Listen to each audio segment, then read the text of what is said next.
qeveria nuk guxon që të rrisi pensionet, sepse ju e përmendët disa herë që nuk është rritje, është bonus. Nuk guxon të bëjë rritje pensionet. Pse nuk guxon? Sepse nuk ka qëndrueshmëri fiskale, nuk është e sigurt që kjo rritje e pensionet do të shoqërohet në vitet në vazhdim. Dhe sa herë që shikon ka xhepa mundësi për të krijuar mundësi për të dhënë, do jep në formë bonuse.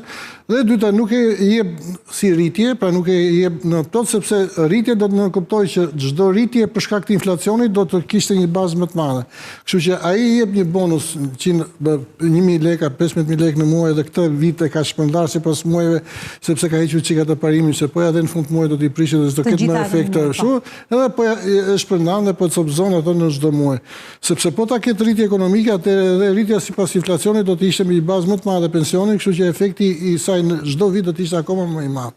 Kështu që qeveria nuk ka guximin të marrë një reformë më të strukturuar, ka ngelur me reformën e vitit 2015 që bazohet kryesisht tek rritja e moshës pensionit dhe gradualisht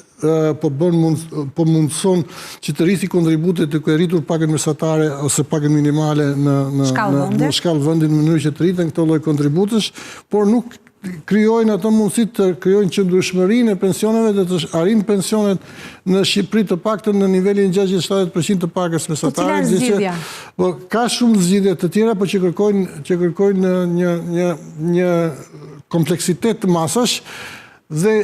ekspertizë më të madhe nga ana e qeverisë për të marrë, sepse duhet që të ketë skema funksionale pensionesh që mund të jenë të detyrueshme, të qëndrueshme siç janë ato që janë tash dhe skemat të tjera suplementare dhe private. Dhe duhet të shoqërohet kjo lloj skeme edhe me masa të tjera fiskale, lehtësi për ato që do të përdorin një skemë pensioni individuale në mënyrë që të mos i tërheqin nga paratë e veta dhe të ketë mundësi që të stimulohen dhe këto skema pensioni. Po dhe skemat e pensionit nëse do të krijohen për private, ato duhet të sigurojnë që fondet që vjen në dispozicion nga qytetarët do të kursehen dhe do të rritet vlera e tyre. Në mungesë të një tregu kapitalesh, edhe përdorimi i tyre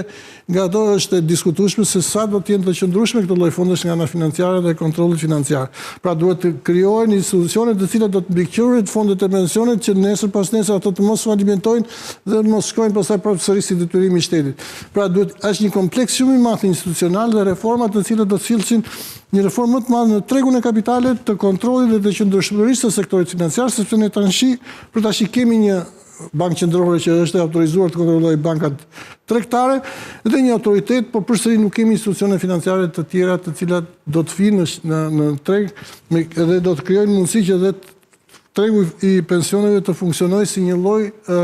katalizatori të tregut financiar në Shqipëri. Pra kërkon elemente të tjera dhe më të mëdha dhe më të qëndrueshme dhe një ekspertizë shumë më të madhe në zhvillimin e sektorit financiar në Shqipëri, i cili është akoma në mënyrë shumë diletante dhe qoftë nga pikpamja e politikave fiskale, qoftë edhe nga pikpamja e sektorit, është shumë i vogël dhe shumë i pa zhvilluar.